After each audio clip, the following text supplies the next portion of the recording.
So it's about getting humans away from the dull, the dirty, and the dangerous, as we like to say, and allow them to do more productive things whilst the robots can get on with those types of tasks.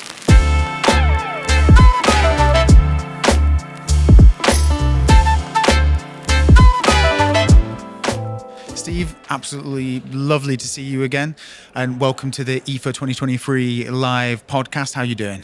I'm very well, thank you very much for inviting me. No worries, it's a pleasure to see you. How was your trip over? It was uneventful, thankfully. No delays, despite all the shenanigans that's been going on. So yeah, on time. Yeah, that's exactly the best way to do any sort of air travel, just one where it's as unremarkable as possible. Absolutely, in and out. Yeah, so for people who might not know you or what you do, can you give us a little update, a little introduction? I can. So I'm Chief Operating Officer at the National Robotarium, and that's an institution based in Edinburgh, in Scotland. And what we do there is we do a lot of research into robotics, application of robotics, trying to solve problems, promote the adoption into society. We're a government-funded body, so we're not in it for profit. We're in for the good of society. That's what we're after. Sounds ideal. So I think one of the fascinating things about robotics is there's something alluring about it to humanity, right? It's like we're making something in our own image. It's so embedded in art and history.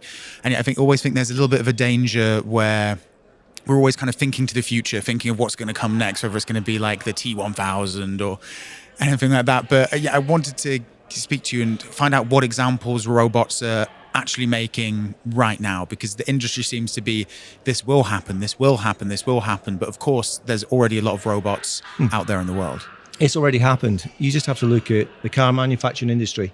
We've had robotics manufacturing vehicles for, well over a decade, probably 20 years now.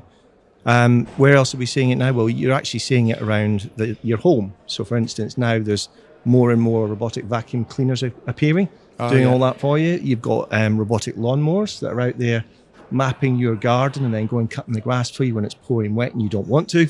So they're actually here right now. It's just not necessarily recognizable as what people would say is a robot, as we instantly think of a humanoid form.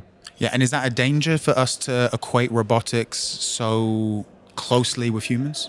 I don't think it's necessarily a danger. I think it's something we have to expand the knowledge base to say that robots isn't just the humanoid, what you see in the movies. In fact, that's is in the movies for a reason. It's fantasy.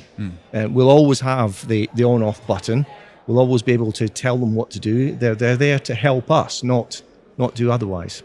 And how do we go about convincing people of that? Because there does seem, maybe building on your movie example, of course it's drama. The whole point of it is to be drama and evoke something in us. How do we then counter that? We can say, yes, this is art, this is entertainment, but the reality is something different.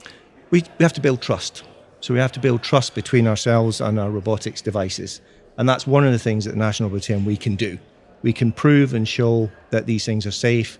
One of the things we do right now is we're testing robots to make sure it's reliable, it's safe, it'll do what it's asked to do, and it won't do things we don't want it to do. So it is a trust thing. We've got to build that trust between us and the devices. And that'll take more awareness, more sort of talks like this, for instance, to get that awareness out there in terms of trusting the robots. And is the onus on anyone in particular for the trusting robots? Like, is it on companies, governments, artists? Like, where do you see that spread across? I think it's everyone. I think it's everybody who's got any dealings with robotics and AI in particular to build that trust. So it's on all of us to sort of get that message out there that we can build trust into these. So in terms of exciting advancement, so if we're starting to look towards the future or the next couple of years, where do you see the sort of sectors where robotics is really going to be making a difference and changing society for the better? I think the one that really springs to mind is probably healthcare. I think what we need to do, particularly in the UK that I'm familiar with, we have issues around care in the community. Getting patients out of hospitals is a problem because there's no care packages for them to be able to leave hospital. So having robotics devices in the home with the patient that can monitor, keep them safe, check on them, remind them to take their medicines, for instance, that's where I can see robotics making a real difference in our healthcare environment. I've seen some really good examples of where they're using robotic devices to interact with patients continually, prompting memories, for instance. So dementia sufferers actually reminding patients of memories they've had, who they are, who their family are. Now, that's something that helps the carers do other caring duties whilst this robot's providing kind of therapy and prompting that. So that's a really good use case of a robot in a care environment. So effectively it's about freeing up humans in a sense to get on with other tasks that are maybe less repetitive and more creative, and allowing robots in healthcare to maybe take some of the hard burdens maybe. Yeah, absolutely. So it's about getting humans away from the dull, the dirty and the dangerous, as we like to say, and allow them to do more productive things whilst the robots can get on with those types of tasks. I think other areas of interest are particularly in agriculture. I think Europe's going to see a much bigger adoption of robotics in the agricultural space so that we can optimize our crops, for instance, better yield, more coverage in terms of getting the crops in quicker. So we can have robotics in those areas as well, actually, delivering benefit.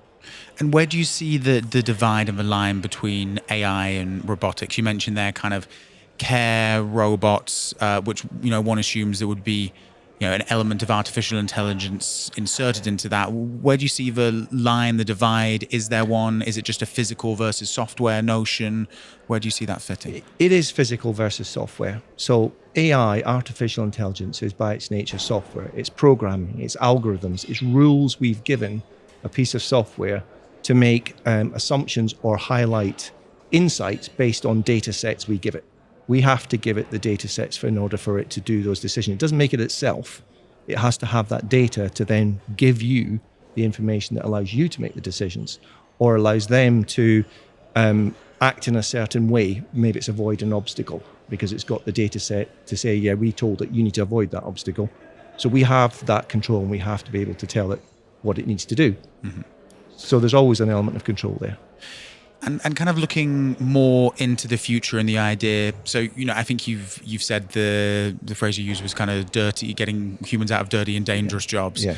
How do we ensure that people benefit from that? And what doesn't happen is that robots kind of end up taking all these jobs, and then there's no one, people aren't pulling in a paycheck. How do we ensure that robots do those jobs, but people are able to still make a living and live in a way that, robots should allow us to be freer, more creative, more human? Yeah.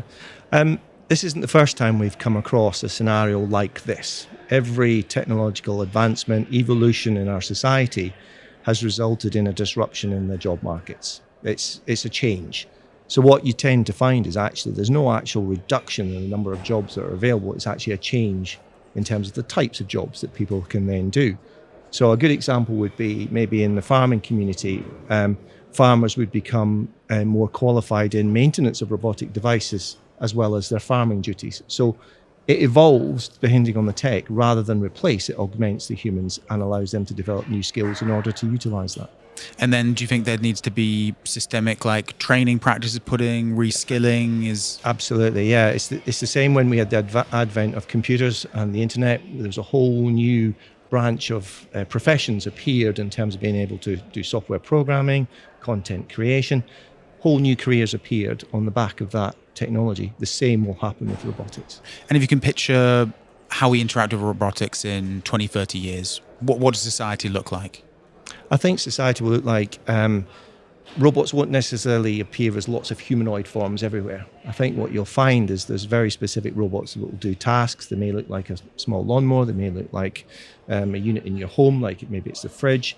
Maybe there's a movable trolley that goes around sensing what's going on in your home, adjusting the temperatures for you. And then obviously we will have some types of humanoid where that's appropriate. I think it's really important to remember that these robots will take multiple forms. We don't just create in our own image, is what I would say there. So it will probably look a little bit different than most people imagine. And if you could say one thing to, a robotics disliker, an anti-robotic person, what would you tell them? I'd probably say, have a look around you. You've probably got some robots already. Yeah, just completely pull the rug from out underneath them. They're already there. You're probably already using them. Maybe not consciously, but you probably are. Oh, man. Yeah, I mean, kind of what's a dishwasher apart from a robotic that dish has cleaner? The intelligence built into it, yeah. Yeah, and to be honest, I couldn't live without one now. They're too good. Neither could I. Yeah. Well, I'm looking forward to that future where all the tasks I don't like to do are done by robots, Steve.